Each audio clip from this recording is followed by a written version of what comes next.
बिस्मिल्लाहिर्रहमानिर्रहीम। Technical jobs info 1.0 में खुश आमदीद। अस्सलाम वालेकुम। 11,000 कांस्टेबल भर्तियाँ, 11,108 कांस्टेबल भर्तियाँ, मेल फीमेल शामिल, माइनॉरिटी कोटा शामिल, ऑल ओवर द सिंध से भर्तियाँ। और भर्तियों का अब आ चुका है इंटरव्यू शेड्यूल और अब होना है आप लोगों का इंटरव्यू प्रोसेस। लेकिन भाई इस इंटरव्यू प्रोसेस के शेड्यूल के अंदर चार अहम पॉइंट हैं जो आप लोगों को समझना होंगे। जो कैंडिडेट ये पॉइंट समझ लेगा वो मैं गारंटी से कह सकता हूँ उसके जहन में ये कैलकुलेशन होगी और उस कैलकुलेशन को जहन में रखते हुए वो तैयारी करेगा तो वो कामयाबी पाएगा, क्योंकि उसको पता होगा कि मेरी जो मेरिट बननी है या मुझे जो नंबर मिलने या मेरी जो नंबर की कैलकुलेशन होनी है वो इस तरह से होनी है, मुझे इस तरह से तैयारी करनी है तो मुझे इस तरह से कामयाबी मिल सकती है। वीडियो पूरी देखिएगा, फ़ायदा होगा, चीज़ें समझ में आएंगी और आप उस हिसाब से इंटरव्यू की तैयारी कर सकेंगे। लेकिन वीडियो में साथ साथ आगे बढ़ने से पहले आप लोगों ने चैनल सब्सक्राइब करना है, साथ में दिए हुए बेल आइकन पर क्लिक करके नोटिफिकेशन को ऑन करना है ताकि आप लोगों तक चैनल के थ्रू जैसे जैसे मजीद भर्ती का प्रोसेस आगे बढ़ता जाए आप लोगों तक बासानी भर्ती की मालूमात पहुँचती जाए।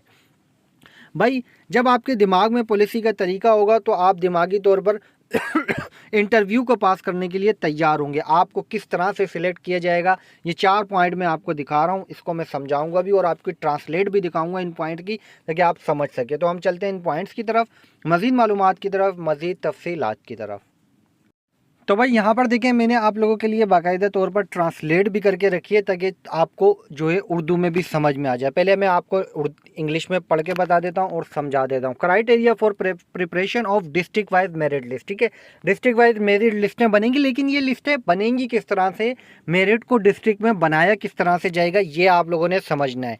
पॉइंट नंबर ए देखें, ठीक है, the candidate who got higher marks in total shall be placed on top. ठीक है, यहाँ पे देखें इसका पॉइंट नंबर 1 उर्दू में आ रहा है, मजमूई तौर पर ज़्यादा नंबर हासिल करने वाले उम्मीदवारों को सबसे ऊपर रखा जाएगा। ठीक है, ये क्लियर हो गई बात। ठीक है, उसके बाद मतलब कि जिन्होंने इंटरव्यू में और रिटर्न में ज़्यादा नंबर लिए होंगे वो सबसे ऊपर टॉप लिस्टों में होंगे। ठीक है, बी में if total marks are equal the marks obtained in interview have been considered to place a candidate over to other who secured similar marks। ठीक है, अब इसका देखें यहाँ पे बे, ये ट्रांसलेट है, अगर कुल नंबर बराबर हैं, अगर आपके टोटल नंबर बराबर हैं तो इंटरव्यू में हासिल करदा नंबरों को एक उम्मीदवार को दूसरे उम्मीदवार पर जगह देने के लिए समझा जाता है।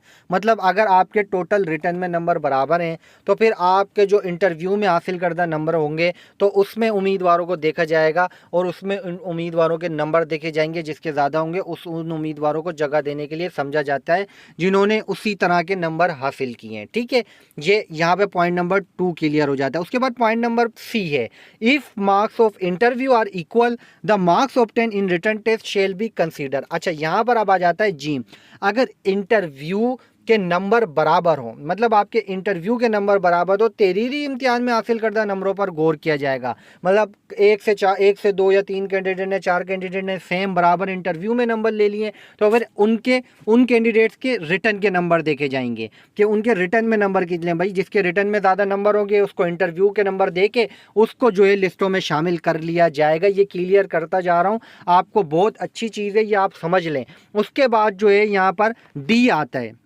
डी के अंदर है if marks of written and interview are equal the candidate senior in age shall be placed over. ये बहुत अच्छी बात है उनके लिए जिनकी उम्र की एज ज़्यादा है, मतलब 28 साल तक पहुंच चुके हैं।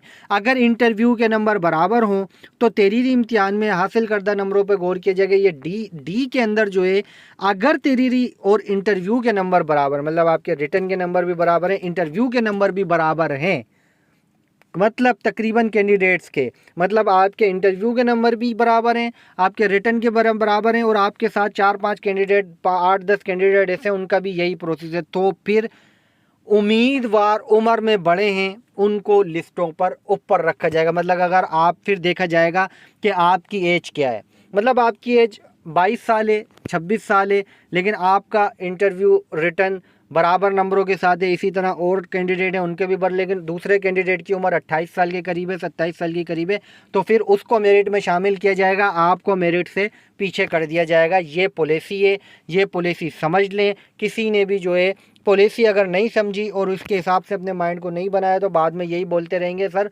हमने तो सब कुछ क्लियर किया था, हमारी उम्र भी सही थी, सब कुछ था, लेकिन हमारे साथ वाला दोस्त था उसकी 28 साल उम्र थी, 27 साल, लेकिन वो सिलेक्ट हो गया, हम क्यों पीछे रह गए। तो भाई वो इस पॉलिसी के हिसाब वजह से जो है आपको फिर नीचे कर दिया जाता है और सीनियर इन एज को जो है फिर मौका दे दिया जाता है, क्योंकि उनके पास आगे एज की मतलब आगे कोई जो है गुंजाइश नहीं होती। ठीक है, तो ये क्राइटेरिया इस तरह से मेरिट बनेगा। उम्मीद करता हूँ बात समझ में आई होगी, मालूमात मिली होगी, कॉन्सेप्ट क्लियर हुआ होगा। चैनल पर रखनी है नज़र, मज़ीद न्यू मालूमात और इन्फॉर्मेशन के साथ आऊँगा दोबारा। जब तक के लिए आप सबसे चाहूँगा इजाज़त।